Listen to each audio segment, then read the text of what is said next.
Hello there everyone, my name is Rosemonkey and welcome to Belladonna, a point-and-click game that I've been told can be completed in about an hour to an hour and a half. So depending on how we go, we might try and do it in one sitting, we might break it in half or break it into three. We'll see. It is a point-and-click game, so if point-and-clicks are not your thing, tune out now. Although this looks very Mary Shelley, very Frankenstein-esque. I think that's basically the gist of it.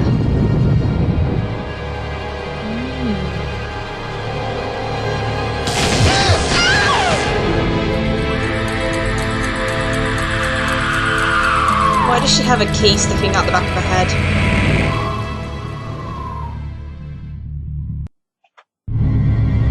Physical sensation. Pain?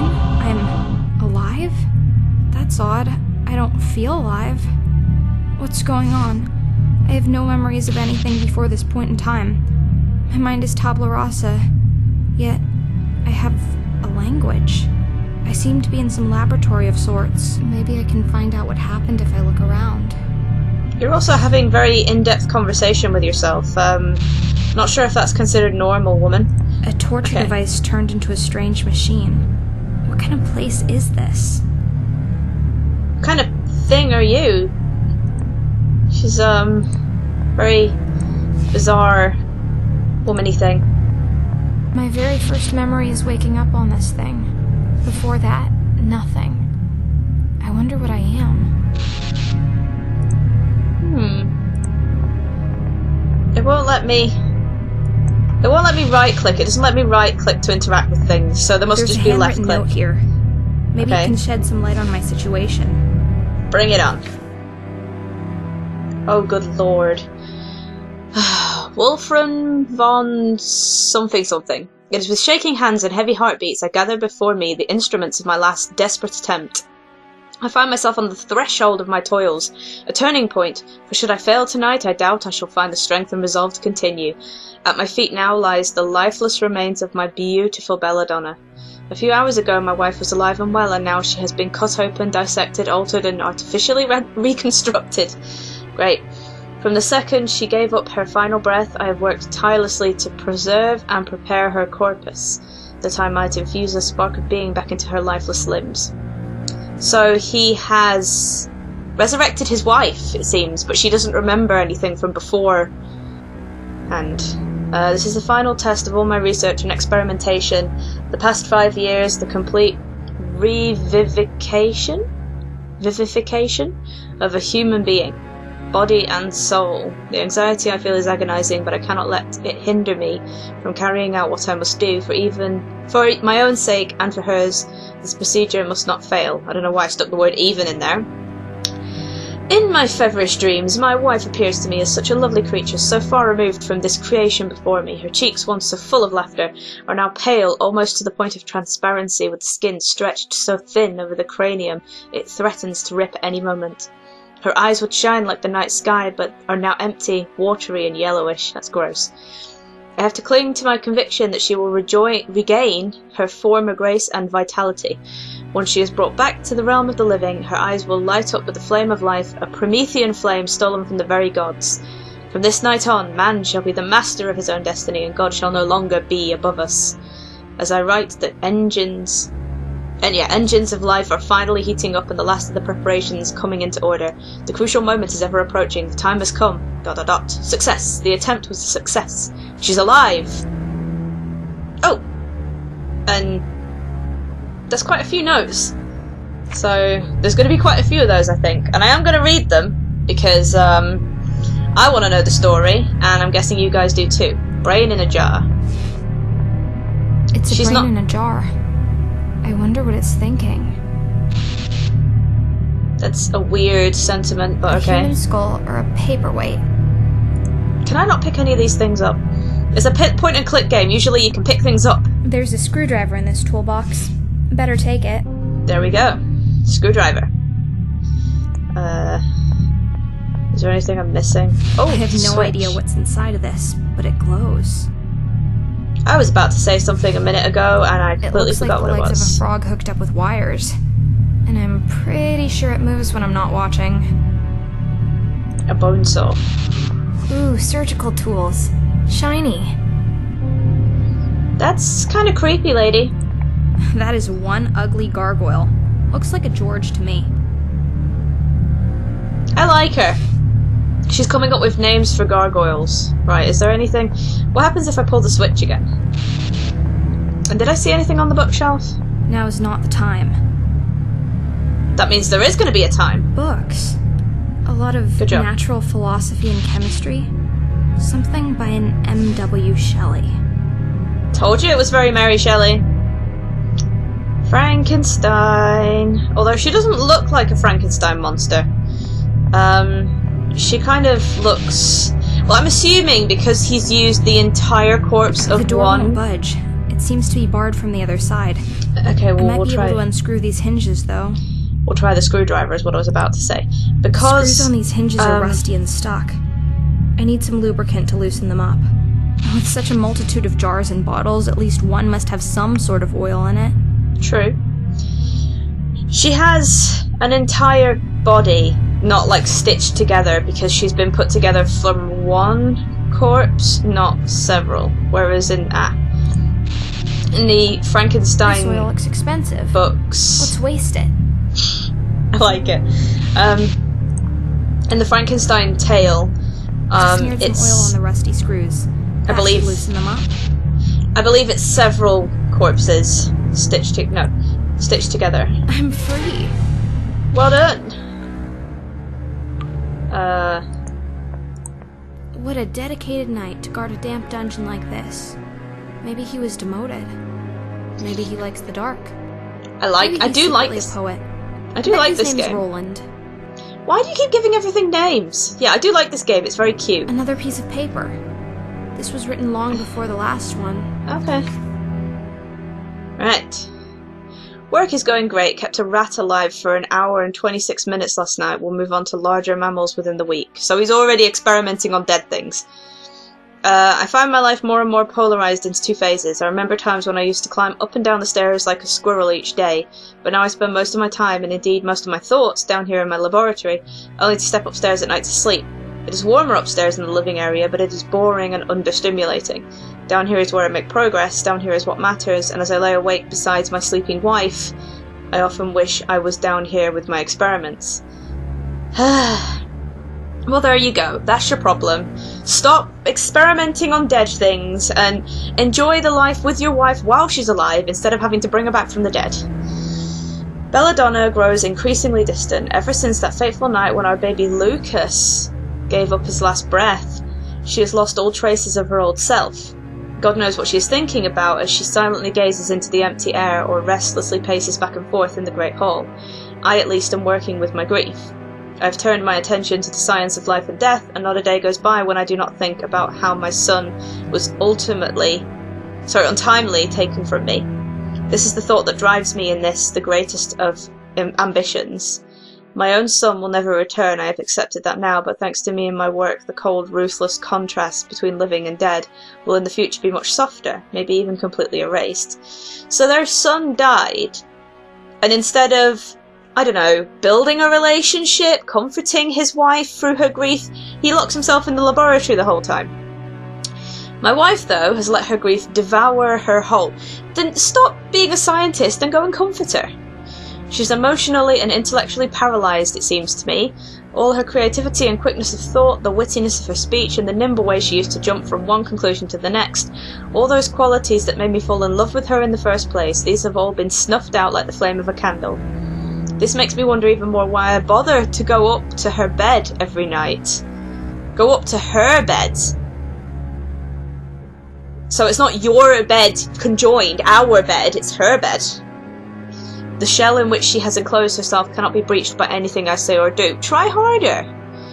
It is almost as though she is involved with someone other than me. I feel ridiculous for even writing it down. No, it seems ludicrous to think that Belladonna's disinterest in me is due to her seeing another man. I will not accuse her of that. It is just one of the many strange ideas that seems to appear in my head when I am down here by myself. I am probably just tired.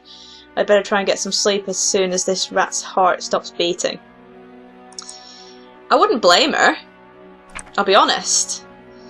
She's grieving, and you've abandoned her. Is there anything down here? Let's have a look. Anything? Nope. Oh, so there is actually a bed here. I'm assuming that that's where he ended up sleeping after... It looks like someone has been sleeping quite a lot in this sorry excuse for a bed, and it was hardly the suit of armor. But why would someone choose to sleep down here? As we've already kind of discussed, he's a weirdo who's more bothered about resurrecting dead corpses, albeit for a heartbreaking reason, than he is about comforting his wife. From the lonely doctor. Curse my miserable existence. Okay, this is between the first one and the second one. Sorry, yeah. Curse my miserable existence, the hopelessness from which I see no conceivable escape. I cannot rid myself of the feeling that there is something of utmost importance that I need to take care of, but that it is not yet time. That something beyond my control needs to be completed first. I carry inside me a sensation of waiting, yet I cannot name the thing I am waiting for. I wonder if that is waiting for Belladonna to die, despite not knowing that that's what he's waiting for.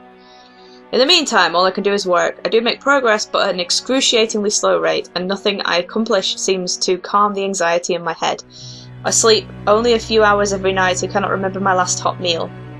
I am feverish and jump at the smallest of sounds. What is it that I am missing?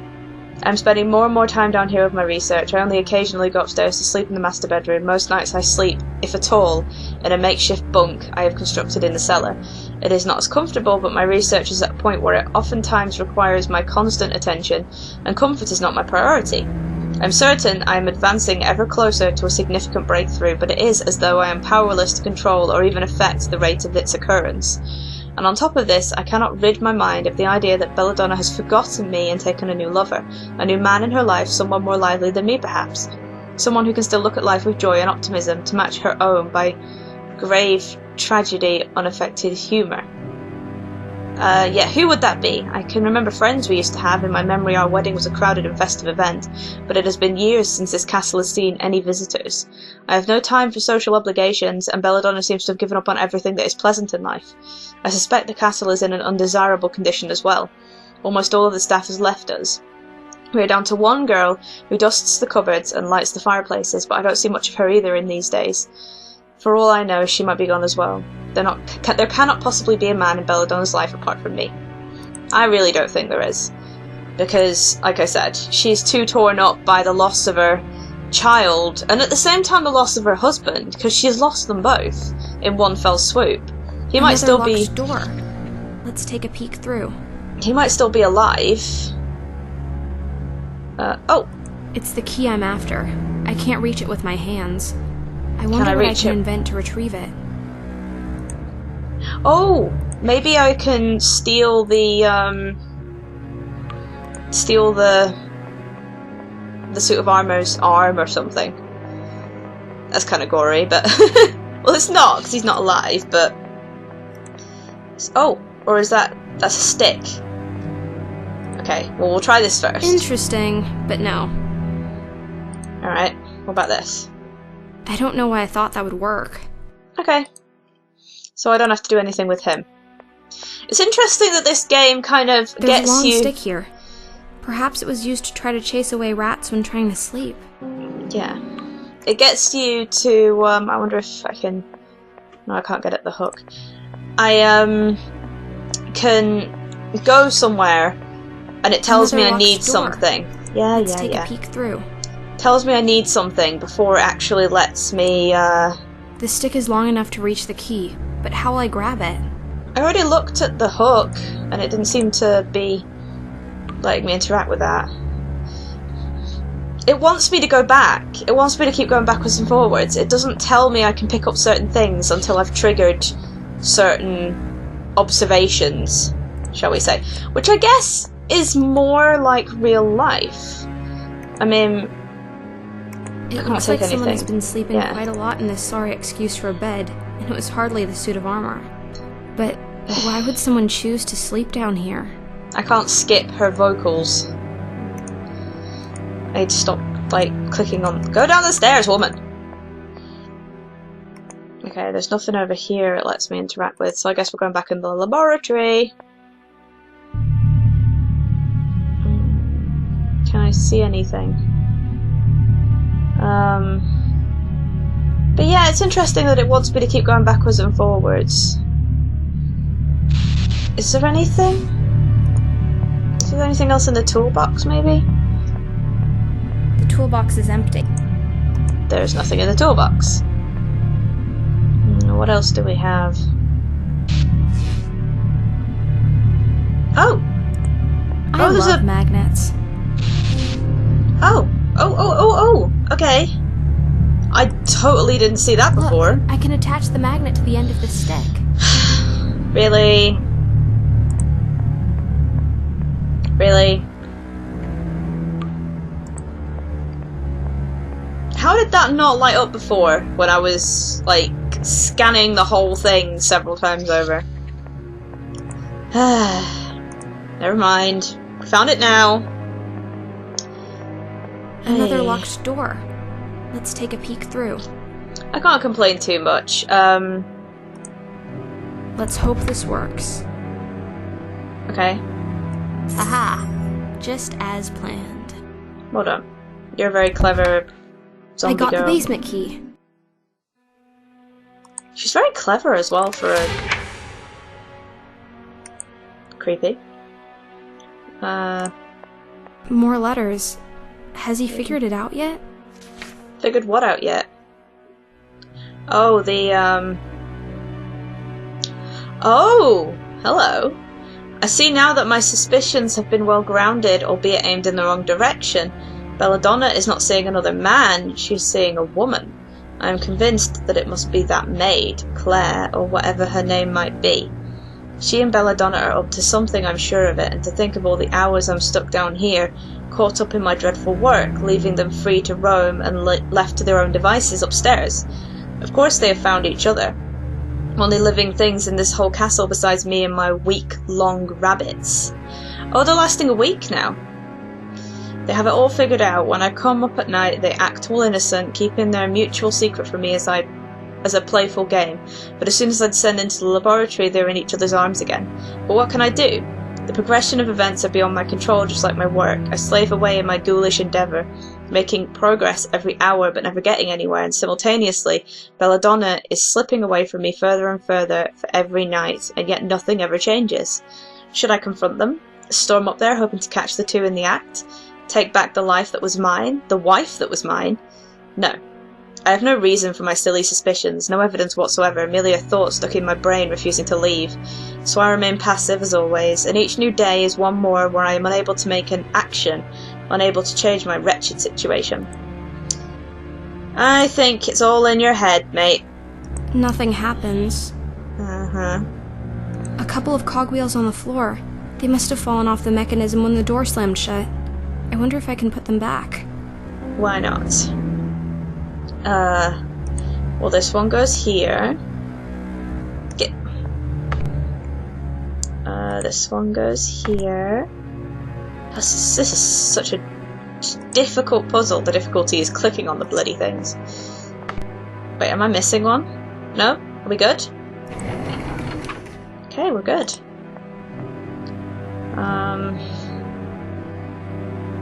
Right. Is this the famous doctor? The label says Dr. Wolfram von Trauerschloss. So this is the man who brings the dead back to life. He looks as though he would have been handsome once. I wonder if she's figured out that she's one of the... The label says Dr. Wolfram von Trauerschloss. Yeah. I wonder if she's figured out yet that she's one of the dead. The doctor is losing it. He's just scribbling down nonsense by now. What will he do if he ever acts on his wild suspicions? Let's see. It is clear to me what I must do. I am now convinced beyond any reasonable doubt that my wife is unfaithful. They still hide it very well, her and that housemaid, but my logical mind tells me there is no other explanation. For countless hours I have pondered this situation, and the more I think about it, the more certain I become that my judgment is correct. These countless hours are hours I could have spent thinking about my work. Or hours you could have spent with your wife, tending to the relationship, trying to get her back. It is clear to me that I will never be able to fully concentrate on the puzzles at hand as long as my thoughts keep creeping back to my wife and her new lover. This is the very reason that my research is progressing at such an agonizingly slow pace. So it is clear to me what I must do. Belladonna herself is the person who I want back into my life, so I cannot punish her. That leaves her lover, the young maid. She is unimportant, and it is she that must go. I could fire her and throw her out of the household, but I fear this would not resolve anything. Oh god. The two of them would still know each other and could write secret forbidden love letters or meet up at a secluded rendezvous. No, it is clear to me what I must do. I must get rid of the maid for good. A plan is already taking form in my head. In the greenhouse out back I keep a lot of plants and herbs. One of the specimens I have is called Deadly Nightshade. I am an interesting plant with many medical uses, but its renown comes from the fact that its extract is lethal already at small doses. Preparing a powder from this poisonous plant is not at all problematic. Getting the victim to ingest the dose will be a challenge, but I expect to have ample opportunity. Though not aware, I know the truth, and thus suspect nothing. The maid will fall ill, and within a short time she will die of seemingly natural causes. No one will be the wiser concerning the true circumstances of her demise. Deadly Nightshade is merely the common name for this plant. Its scientific name is Atropa belladonna. The symmetry strikes me as beautiful. The poor girl strayed too close to the belladonna, and that will be the death of her. Okay. So he's planning on killing the maid. It's a mortar. They seem to belong here, but I'll remember where they are in case. Okay, so there's a mortar and pestle up here. A big and heavy candlestick. It looks like there used to be two of them. I wonder where the other one is. Ooh, a bowl. I know there's a piece of paper down here. China bowl. Oh. It looks hand-painted. Okay, we got the bowl. The name on the plaque is Lucas von Trauerschloss. This must be the ashes of Wolfram's son. Yeah, looks like it. Fireplace. It's warm. I haven't realized until now just how cold my body is. Hold on. Okay, we'll check out this page, have another sweep, and then... The story is so sad. I don't even know if I want to read this one. Well, I do, so... Oh. Yeah, so he definitely went through with it. My wife took the wayward maid's death harder than I had expected, further confirming my suspicions that they were indeed having a secretive love affair.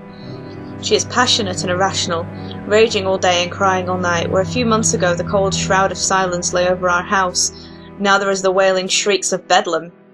One should think that she would be used to dealing with the grief of lost loved ones by now. That's horrible. However, in all sincerity, I don't believe she was ever as affected by the death of our only son as I was. Even worse. I don't like you, dude. I also suspect she might have guessed I had something to do with her lover's demise. If she wouldn't talk to me before, now she yells and barks at my every movement. I hardly leave my laboratory these days. I even have a small bed down here where I sleep the few hours when I'm not working. All the while, she prowls around upstairs like a hungry tiger and attacks me over futile nitpicks as soon as I poke my head out. What happened to the love we shared when we married? We were going to live together in her inherited castle. We were going to have children together. Now all I get is abuse and a cold bed in the basement. All I want is for things to go back to the way they were before all this. Well, you're an idiot. A creepy, annoying idiot. Yeah, I think we've kind of got everything. So there's an urn, there's a mortar and pestle, there's a candlestick. And it's going to make us come back for that mortar and pestle from the sounds of things. A dead body. Oh my. Things just got interesting. Look at it. It's the body of Dr. von Trauerschloss. And the candlestick. Dead. And what's more, he's been murdered. But wait, who could have done this? There must be some clues around. Yeah, 'cause... The missing candlestick. And it seems to be the murder weapon. Did I do it? Blood is flowing from a wound in his skull. I wonder if he was alive when he was killed, or if he was just a mechanical cadaver like me. So she knows that she's not... There's no clockwork or artificial parts that I can see. She knows she's not technically alive. How can you tell? You're not going to cut him open, are you? The body is still warm. He can't have been dead for much longer than I've been alive. Did he have to die for me to live? There's something in his pocket. It's a key! It's a small, delicate key. He kept it in the pocket closest to his heart. I wonder what it unlocks. I wonder if his wife committed suicide. His final words? Or a clue left by the killer? Or if she, died of natural causes.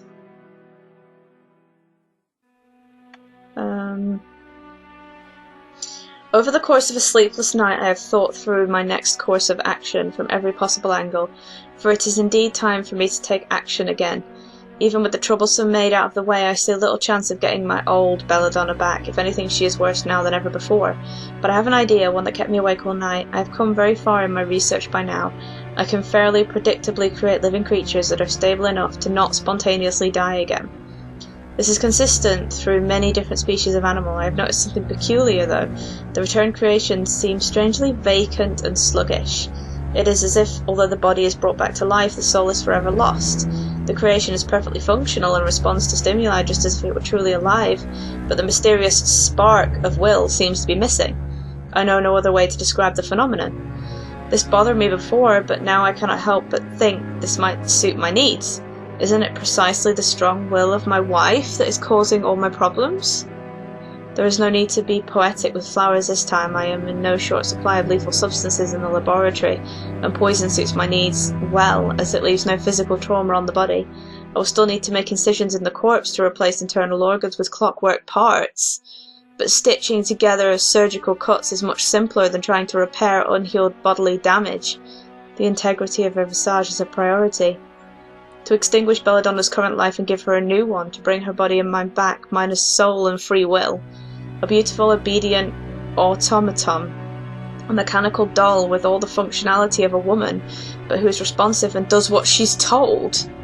That, my dear future reader, would truly be something. I think it is high time I tried my revivification process on a human subject. So he's thinking of killing her? Oh, no sympathy, dude. You stay dead. This letter is signed Belladonna. I've been waiting to hear the other side of this story. Oh, good. Oh, good lord. If you had asked me just a few years ago about my future, I could never have fathomed my life today would be as it is. So strange a path has the twists of fate set me upon, that I wake every morning bewildered, and like a small child I expect anything and everything to happen during each new day. The night my planned future snapped out of joint and took a whole new direction was the night when my son Lucas died.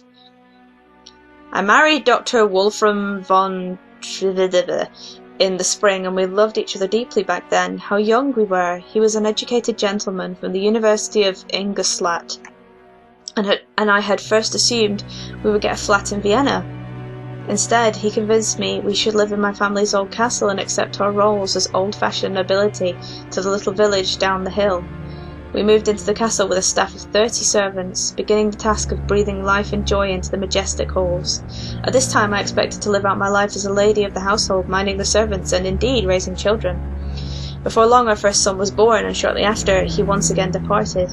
I was devastated, of course, but Lucas had been sickly from his first day, and even though my husband had blocked out the possibility from his mind, I was not entirely surprised when it happened. Nonetheless, it changed us. I believe Wolfram blames me for what happened, and he thinks it was somehow my fault. He retreated into his laboratory in the old dungeon and started doing unholy experiments and God knows what. Those were dark times. Instead of a household and a child to take care of, I now had no guests, practically no husband and no child. Everything I thought would occupy my time was gone, and all I could do was grieve in solitude. The castle staff left one by one until there was only a handful still here. My existence was meaningless, and I spent my days doing nothing. But I dealt with my grief in my own way, and in time the claws of melancholy began loosening their grip on me. In so many ways, I have Clara to thank for that. So maybe she did start an affair with Clara. To the backyard. Let's go and investigate the grandfather clock and the gargoyles. There's more gargoyles! It's an old clock. Tick-tock, tick-tock. Charming. We already have a George downstairs. Oh, you're gonna look at them from down here. Those okay. are a lot of gargoyles. Lupold, Brunhilde, Arthur, Maya, Lena, Ismildor, Ether, and Yosef. In that order. Okay. So, the study, the living room, and the backyard. Let's go to the study first. You can't go down here from the looks of things. Oh, good lord. Who is that? Another portrait. It says her name is Franziska Canosa, an old relative, no doubt. But I wonder how she relates to the von Trauerschloss family. Von Trauerschloss. Well done. I can't say that. A stuffed raven atop a bust of Pallas Athena. What a cheerful decoration. Let's call them Annabelle and Dupin. I love how you give names to everything. That's a lot of books. Imagine you had books filled with every possible combination of letters. I wonder how much room they would take. There's a finite amount of letters, but unless we acknowledge a maximum length of a word, there would still be an infinite number of combinations, and the library would have to be infinitely large. I don't know about you guys, but to me, she really Look, doesn't a seem... perfect sphere. Let's see if I can get two parallel lines to intersect. What? Oh, okay. It's not actually a thing. She doesn't seem like a responsive, doll who does nothing and thinks nothing and has nothing to do with I anything. should sit down and write a story. But with all these journals and diary pages lying around, seems like I already may have. I wonder if she's figured out who she is yet. Look at all these old toys. Wind-up dolls, music boxes, and mechanical trains all around. I think this used to be a private hobby of the eccentric Dr. Wolfram's, before he got into the whole corpse business. Yeah. See, she must know that she's a corpse, but I wonder if she knows which corpse she is. Because I'm suspecting that she is Belladonna. The name of the game is Belladonna. But... oh, that's not what I meant to do. Oh! Hello. What an abhorrent cat. It looks at me with pure hate in its eyes. What's that thing it's playing with? I'm not going near that horrible cat. I'll have to get rid of it somehow if I want to proceed. Gosh, you're an angry kitty. I know! Poison! That seems to be the doctor's favourite method of getting rid of things. Wait, what happens if we climb a ladder? I'm not going near that horrible cat. I'll have to get rid of it somehow if I want to proceed. But yeah, what he was saying in the thing about being her being like completely submissive and having no personality, and she's not submissive at all. The doctor's handwriting. I know it well by now. She's a delight.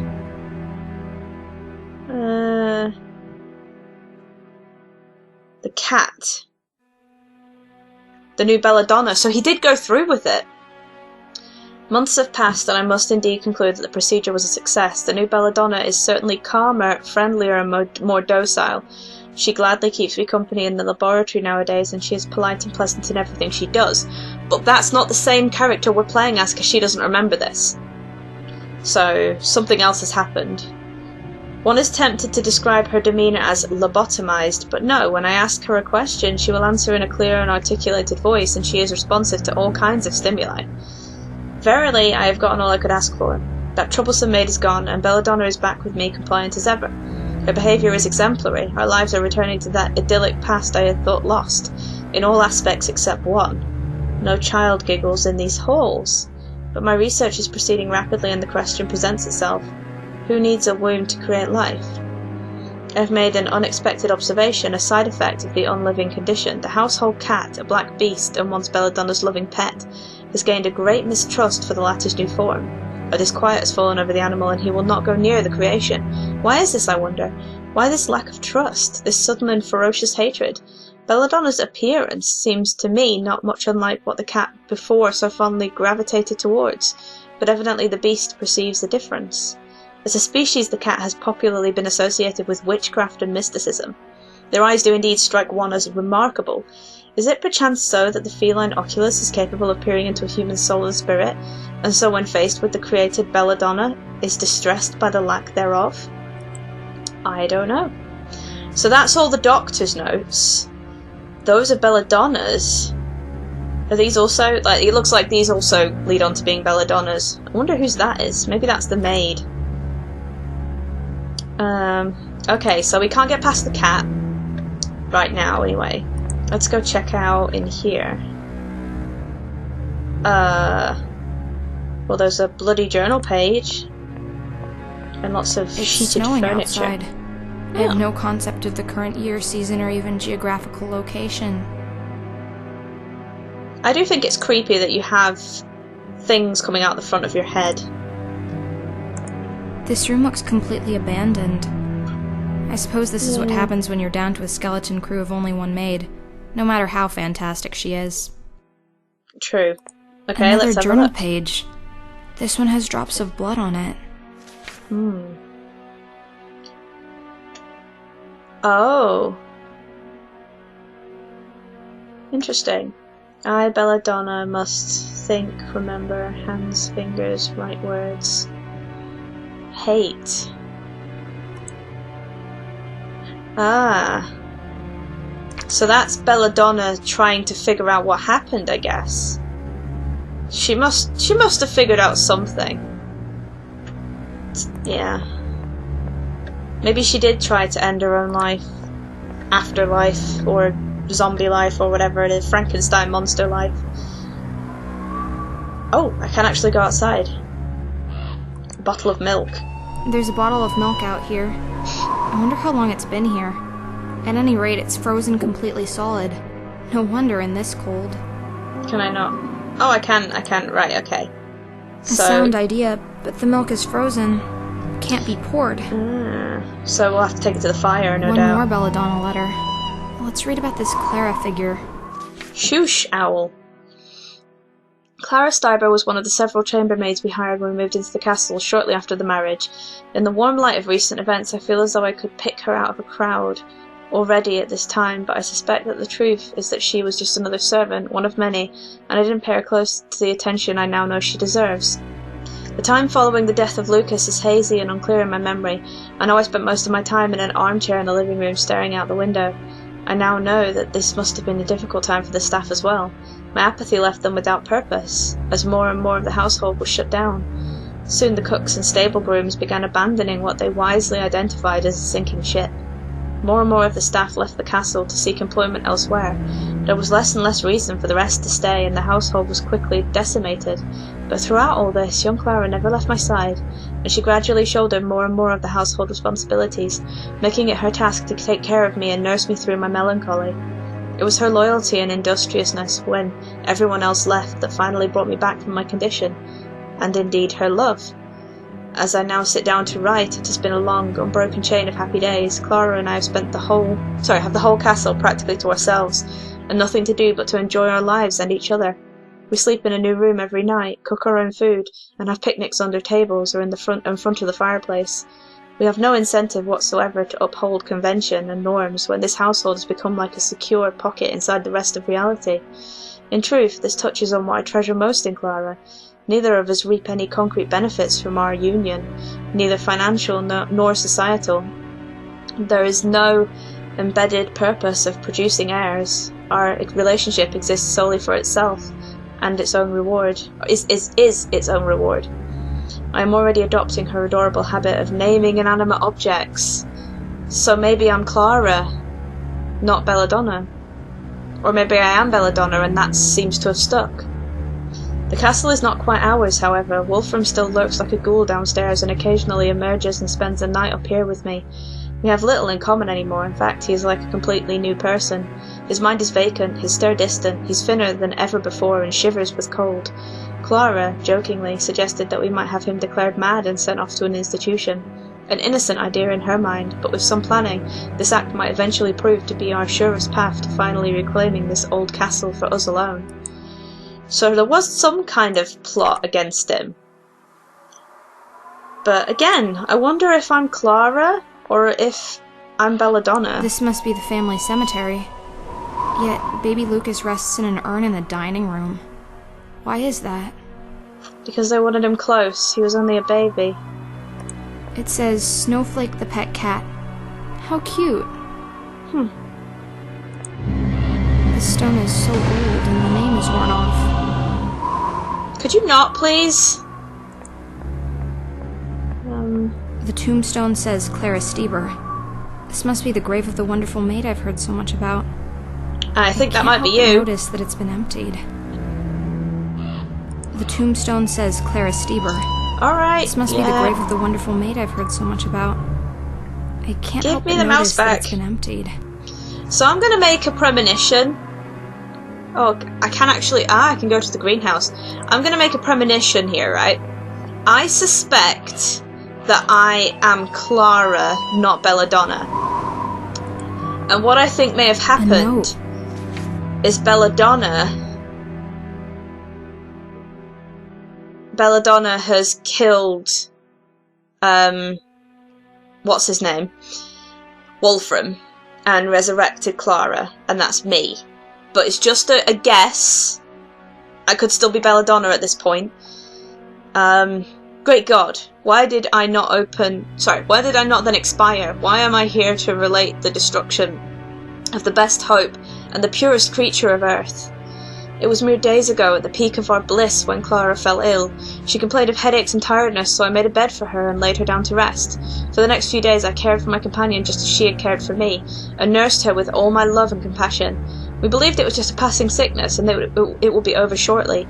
Each morning we thought she was getting better, and each evening we realised she has actually gotten worse. And today when I entered her bedroom, she was there, lifeless and inanimate, thrown across the bed, her head hanging down and her pale, distorted features half covered by her hair. In horror I beheld the body of Clara, my love, so lately living, so dear, so worthy. I rushed towards her and embraced her with ardour, but the deathly languor and coldness of the limbs told me that which I now held in my arms had ceased to be the Clara whom I had loved and cherished. Alas, what foul curse lies in my gentle touch! I have lost my only child to the darkness, my husband to devouring madness, and now my lover has departed this world as well. Is my love truly as poisonous as my ominous name? No, you've just got a dickwad as a husband. But you don't know that yet, so... Let's go to the greenhouse, and then we'll try the mausoleum. Oh, there's a lot in here. Lots of... it's the Belladonna Plan.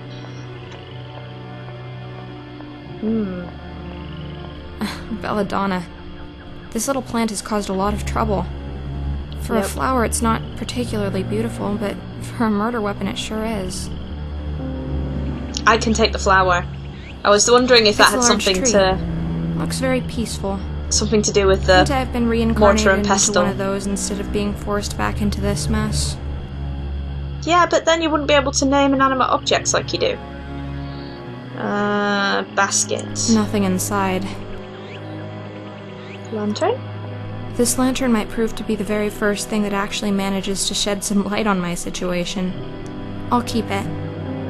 Maybe the mausoleum's dark. I didn't try and go in. Oh, there's another journal page here. A journal page was hiding behind the plant.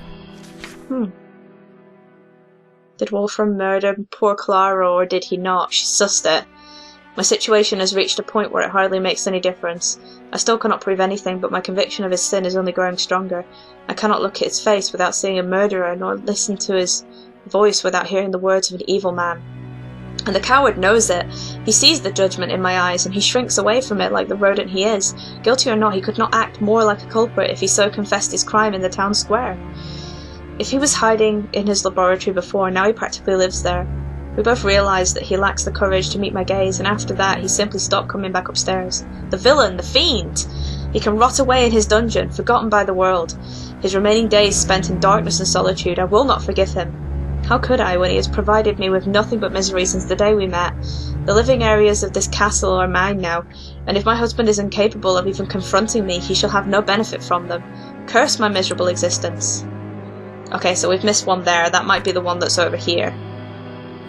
Or, there's one here, and I think there was one over here as well, wasn't there? Oh no, just that one. Okay, we'll pick this up. Can someone tell me what happened to poor Clara? She died! Yeah, this is Belladonna again. Some time has passed since the demise of Clara. As I calm down and regain control over my emotions, it occurs to me that there are some mysterious circumstances concerning her death. The sickness that came over her was swift and sudden indeed. Admittedly, my own medical knowledge is limited, but it still seems to me that such an instant and terminal change in the bodily humours should not occur naturally. Could it be that she somehow ingested something that made her sick? But what? And from that line of thought, it is not a far leap to ponder if she was murdered.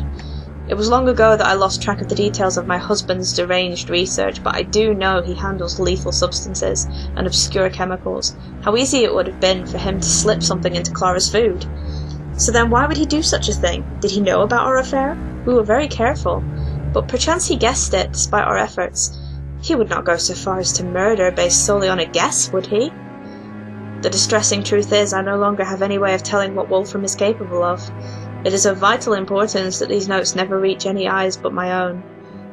These are grave accusations I am scribbling down, and in ways of proof I do not even have anywhere to start looking, and yet the possibility is there, gloating in its simplicity. It's more than a possibility, hun. He definitely did it. Okay, there's another plant here. A plant, a natural object, standing in a pot, a man-made object. The plant can consume nutrition and grow bigger, and the pot can't. Neither of them can think. So what about me, then? I can think. I know that. Yeah. But am I natural or man-made? You're a bit of both. So I was just moving my keyboard so I could stretch my legs. Boxes. Yes, those are indeed boxes. Are you not going to name those? The basket we've looked at. I think we're done in here, for now anyway.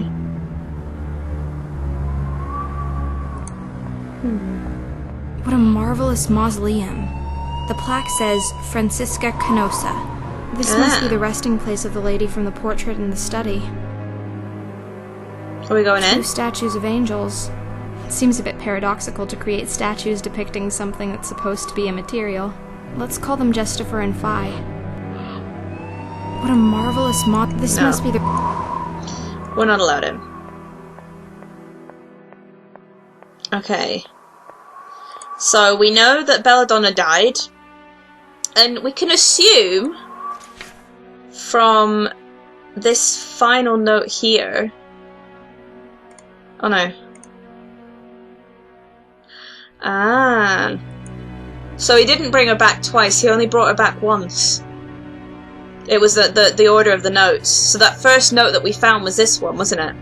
Success, the attempt was a success, she's alive. And then we go to this one where he's compliant. She's compliant, sorry. But the cat knows the difference. But she's not as compliant as he thinks because of this. She knows something's amiss. She knows something's gone wrong.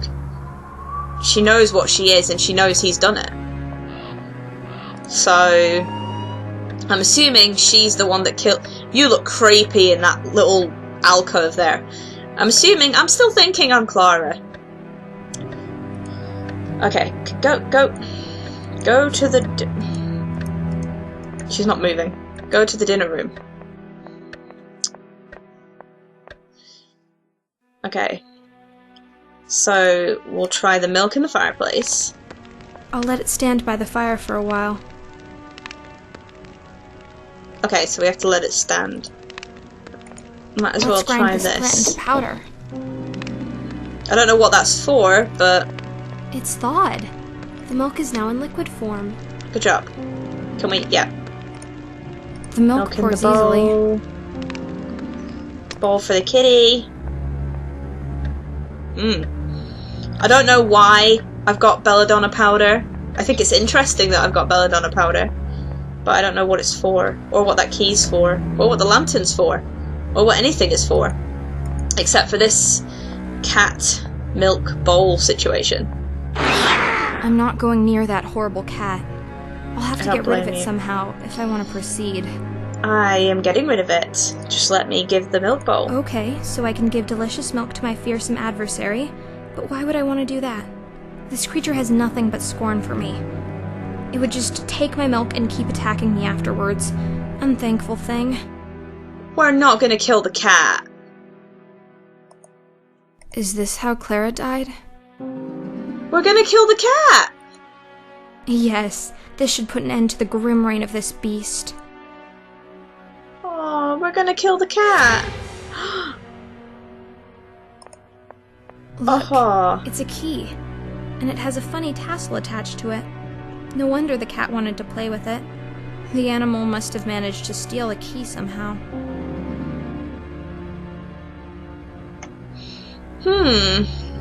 Thaw the milk, grind the leaves, poison the cat. That was a lot of work to inspect this rather uninteresting ladder.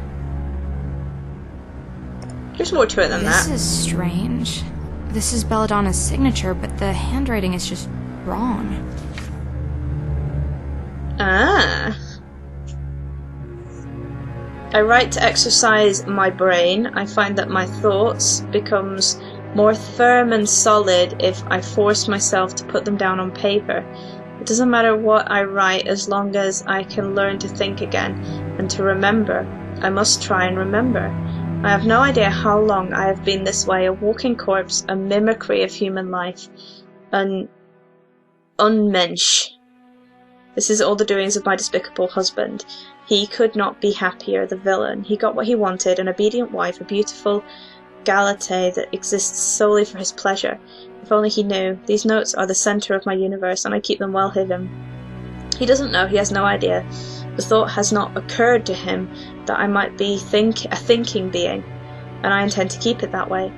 I am slowly and secretly, meticulously pulling my consciousness out of a black void. At first I truly was a mechanical toy thing, responsive but never proactive, but gradually I began to regain capacity for thought, and I quickly realised that I needed to keep it a secret. These thoughts were now the only things in the world that truly belonged to me. Beginning to think again was horrible in many ways, even worse than the state of blissful ignorance from which I had just emerged. I only managed to scribble down single, disconnected words at a time, more emotions than thoughts, impulses perhaps. My hands and fingers were stiff and clumsy. I remember cutting myself on the sharp pen once and not being able to prevent the blood flow. That was the first letter that we found. I thought that would be the end for me. Surely Wolfram would notice the blood on my hands and get suspicious, but no, the self-absorbed fool merely stitched me up and let me go. I sometimes play with the idea of what I would have to do to prove to him that I am a person, but I won't. The monster has other plans. That one, where she cut herself and she bled. So there's 2 more letters from her. The door is locked. Okay. I'm gonna try this key first. This game is rather creepy. But in a good way. Interesting. Can't go that way. I will go back in a minute and, That's a big wardrobe. I bet you could hide a corpse in there. Actually, I better not open it and check. Let's take a look inside. Tiny keyhole.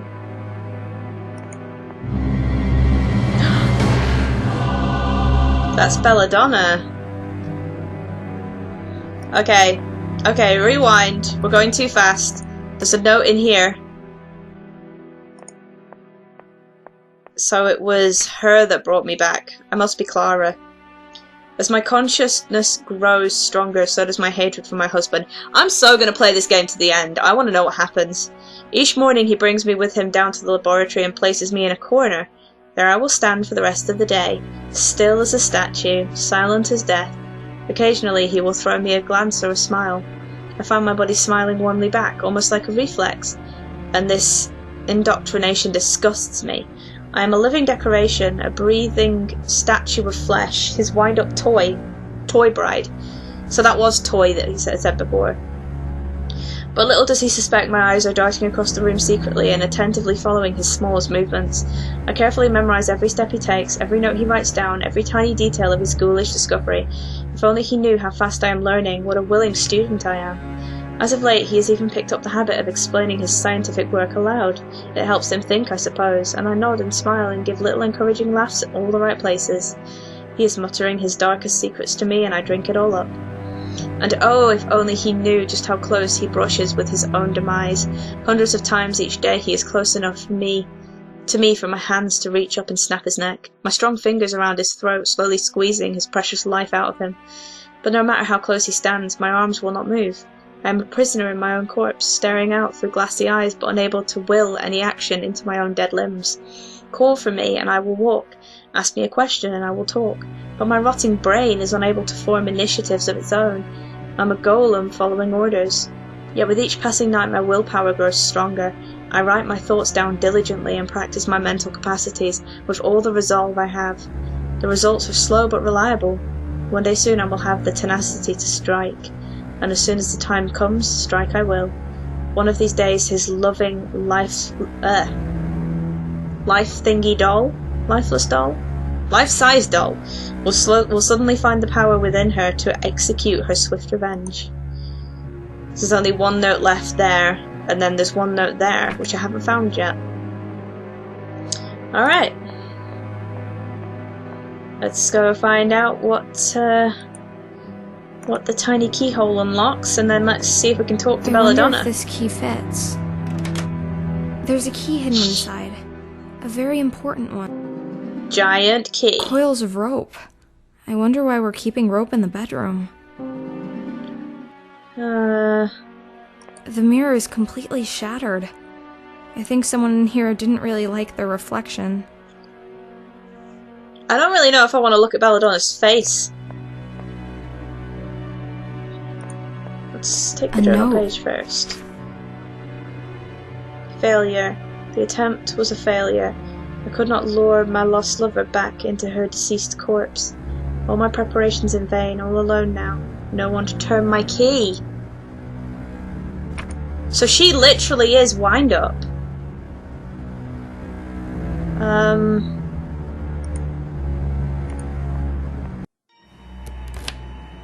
Okay.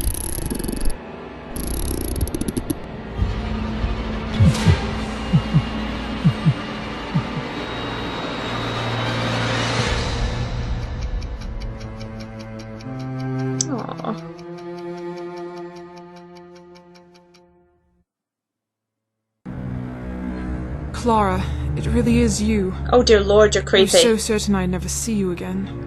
You didn't wake up. I woke up.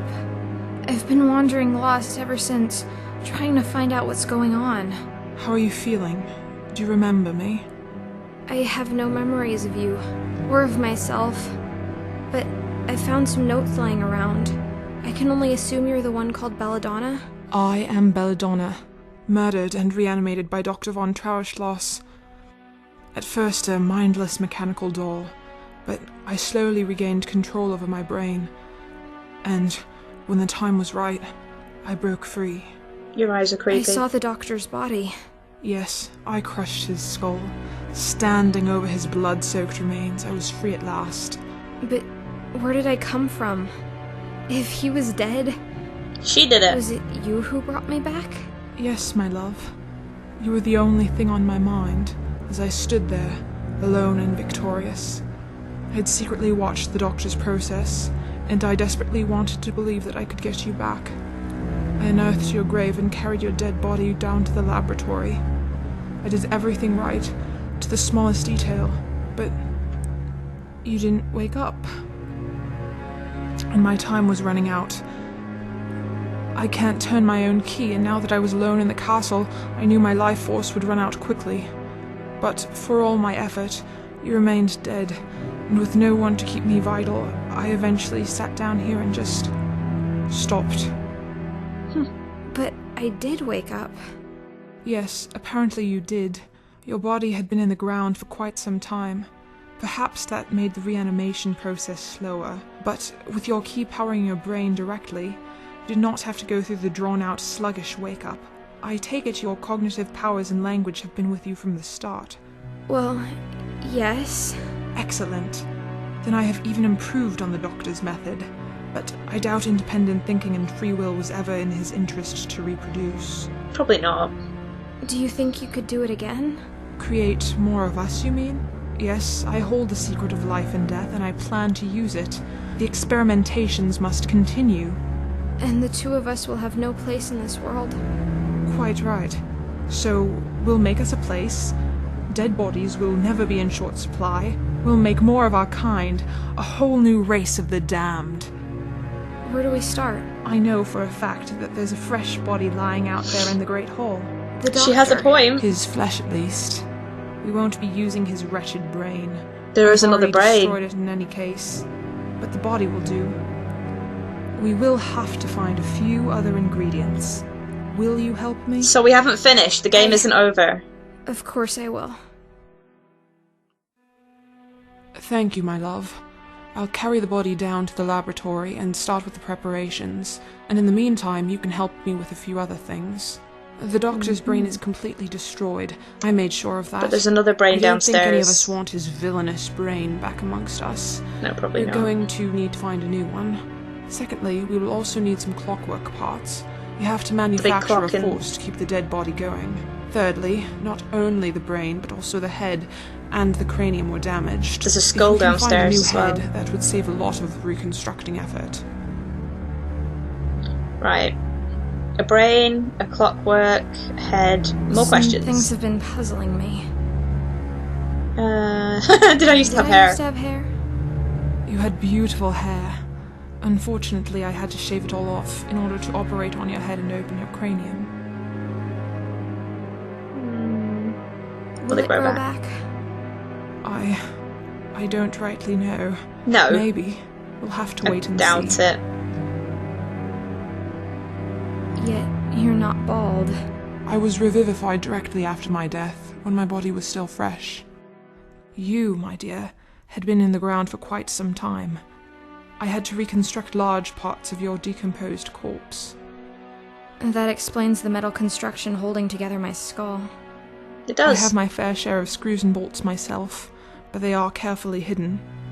I opted to sacrifice your pretty hair so that I could work more on preserving your brain. Which is Something the good doctor did not do for me. I want to ask something else. Sure. I'm here for Go you. for it. What is this I'm wearing?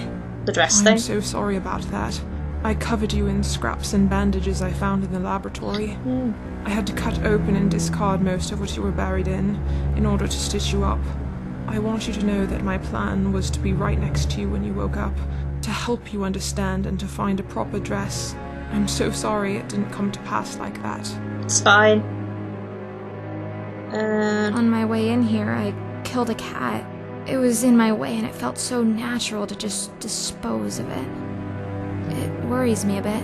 How so? I may have a functional brain, but what about a soul? Shouldn't there be something in me stopping me from hurting others? Or at least making me feel bad about it? You're right. It did come very natural for me to murder my husband. But I'm not too worried about this. I have no desire to commit unnecessary killings, and I do have control over my actions. What if you're raising an army of cold-hearted mass murderers? They won't be mass murderers any more than you and I. And besides, why should we prioritize the lives of the living above the lives of the dead? I want to ask something else.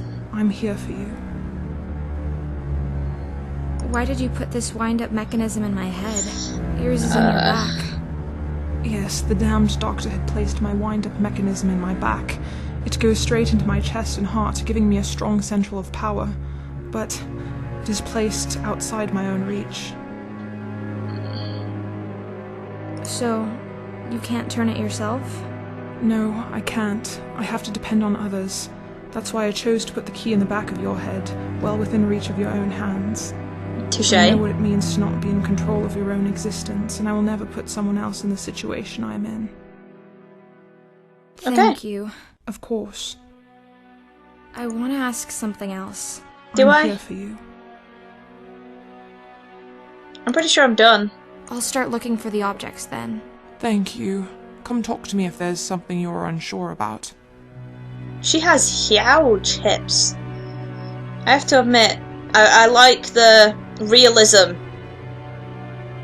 Because real people At least look the view like is that. nice from up here. I mean, don't get me wrong, real people also look like that, but I like it when media portrays people as not, well, for a start, kind of twisty shaped. Just in general, it's nice to have something a bit more realistic. For those of you who play a lot of video games, you'll know that females don't tend to have a perfect sphere. Let's see if I can get two parallel lines to intersect. So that's nothing to do with it. Okay. I thought you were. Are you not gonna? Oh, never mind. I'll show this. I guess you'll take him downstairs eventually. I see a lot of mechanical parts in there. I need to get them out somehow. Screwdriver! This faithful screwdriver will do the trick. Time to turn this old clock into a slightly peculiar wardrobe. Okay, so we have that. We have rope. What's the rope for? Oh, my nose. My nose is way too itchy. Okay, so I was right. I am Clara. The stuff she said about naming, what was I going to say? Naming, inanimate objects. That's the word I'm looking for. Naming inanimate objects.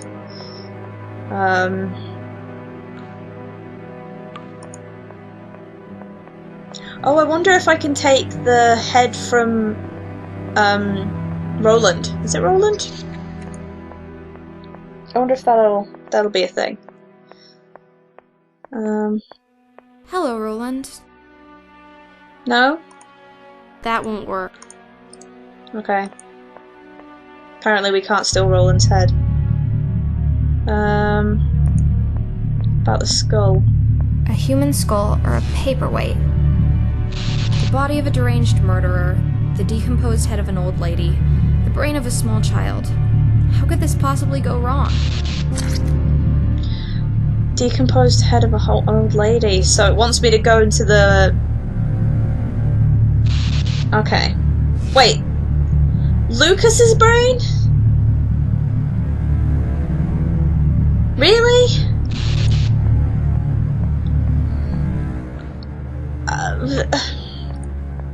I didn't know that that's what that was. Why? Okay. Okay. The Doctor only started his dead experiments when his son died, right? But he had the presence of mind to remove his son's brain before his son was cremated. Who does that? What? Get... I have to remember to move her to the middle of the room before I move it to the backyard. There's a inconsistency there. Okay, is it going to let me go into the morgue? Or is it going to complain? Who's you two? I don't think we need to go back up there. What a marvelous mausoleum. The plaque says Francisca Canosa. This must be the resting place of the lady from the portrait in the study. That's nice. How do we get in? Hello, my lover. Yes, dear? Tell me about the head. We need to find a fresh human head. Yes, I've smashed up the head of Wolfram rather frivolously. I'm afraid it's beyond rescue. I was thinking of my grandmother, Francesca Canosa. I'm sure you've seen her portrait in the study. She was buried some time ago, but her cranium should be sufficiently preserved.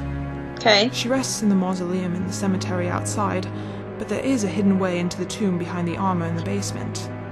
Ah. I'll go take a look behind the suit of armor. Thank you. Okay. I'll start looking. Thank you. Come talk to me if there's something. So Roland is hiding a secret. Let's go check it out. Belladonna was right. There is a secret switch behind Roland the poet. So you do have to talk to her before that happens. It's too dark down there. I won't see my hands in front of me unless I light the crypt up first. Okay. Lantern. I can't just drop the lantern into the hole. It's gonna break when it hits the bottom. If there is a bottom. I'm sure there's a bottom. I'll just tie this rope to the lantern. Uh-huh. Yes, I can lower the lantern into the hole. Good job. Amazing. I must be directly underneath the mausoleum and the cemetery. Interesting. I found the last note. I can't believe it. It's another letter. How did it end up down here? Clara! After insistent probing from my Lady Belladonna, I too take to the pen come evening. The scribbling does not come as readily for me as it does for her, yet I do most certainly see the appeal in the activity. So much has happened in my life of late, my brain is overflowing with joy and secrets and disorder, and if I manage to write down a map of but a fraction of it all, that will be an enormous relief. Verily, it all centres around Belladonna, this Queen Regent of the castle, who has turned her benevolent face towards me, and thus filled my person with happiness I had previously thought unimaginable. I still remember the first time I saw her standing next to her husband when I took up work in this household. I remember how she seemed to me to glow. The two of them lost a child shortly after that, and the tragedy would linger in the castle for a long time. All the other servants started to leave one by one, but as much as I wanted to, I found myself unable. I kept postponing my departure with each new day, and I found myself dancing around Belladonna's flame, drawn to it as strongly as I had been from that first glance. By the time she finally recovered from her melancholy, I was the only one left in the castle, and it was at this time the miracle happened. Belladonna saw me in a new way. This tempestuous affair, galloping and world-shaking, and yet so quiet, so hidden. The castle is ours to rule as we please, but only as long as we do not arouse the suspicion of the grave-robbing goblin in the basement. It is as if I have stepped into one of the fairy stories my grandmother used to tell. But Nana's stories always ended with someone losing their head or being eaten alive. Though seemingly everlasting, this bliss of ours, a seed of doubt is growing in my heart. Belladonna is married after all, and who am I to break their wedlock? This is not a happy union, true. Sorry, theirs is not a happy union, true, but I am seducing my love to break her vows and soil her soul, and what wretched ruin will that bring upon us? For a long while Belladonna was all I dreamed about, my queen and goddess, and my deepest wish for her was to let me into her life, and let me worship her. I thought I would give up anything for that, but now that I am here I wonder if I have sacrificed too much. Belladonna comes from high society, and she doesn't realize just how much she takes for granted. It is still clear who is the lady and who is the servant. Can I keep on living like this, or will I have to do the unthinkable and leave her? I made Belladonna promise not to read anything I wrote, and looking at what I have just put down in ink, the weight of that promise is clear. I have forged into words thoughts I did not know I had, and it is vital that these pages remain secluded from prying eyes. Secrets upon secrets. I shall hide this letter inside the old armour in the basement, whom I call Ronald the Bard, where I doubt anyone will find it. I'm descending into that dungeon as soon as I'm done here. I'll hide this note on my way, as the master has asked me to fetch for him a certain plant from the greenhouse. As strange as this whole situation is, I must still obey his requests, if only to keep up appearances. Ah, so we have all the notes now. And interesting to hear from Clara. Here's Francisca's coffin, but the lid is much too heavy for me to lift. Maybe I could break it open, but I'll need some sort of big hammer or mace for that. Or maybe a candlestick. Things one does for love. Ew! You look very peaceful, but I do so need your head. How shall I remove it? With some surgical tool from the laboratory, perhaps? I have such a surgical tool, and I've had it from the beginning. Carefully remove the head. It's remarkably well preserved. That's disgusting.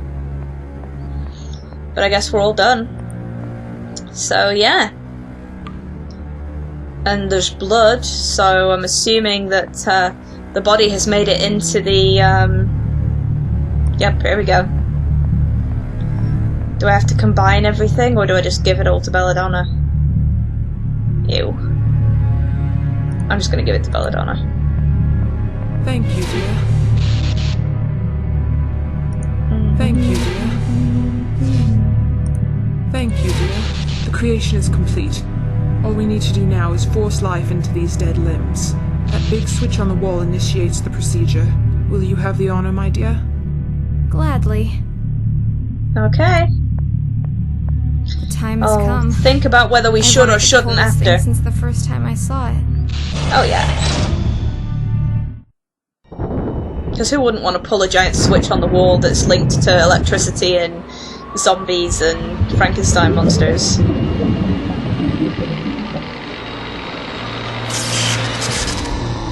It's alive.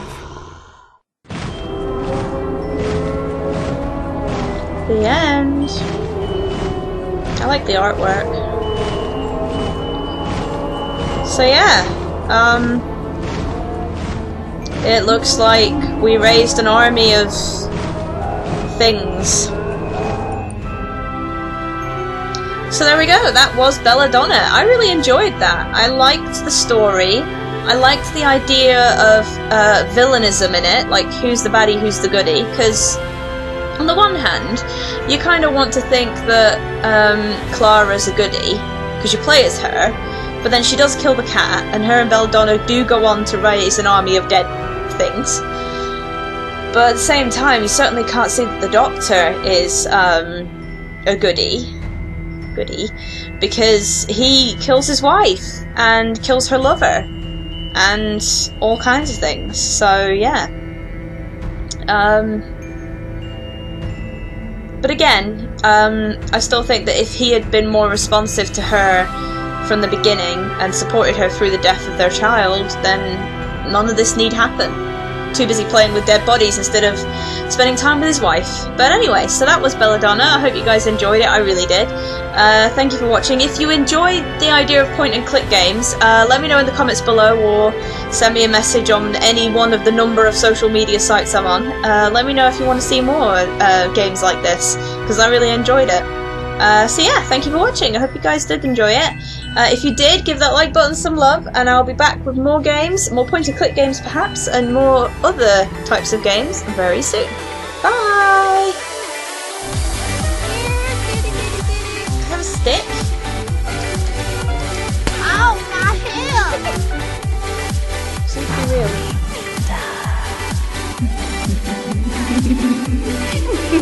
real.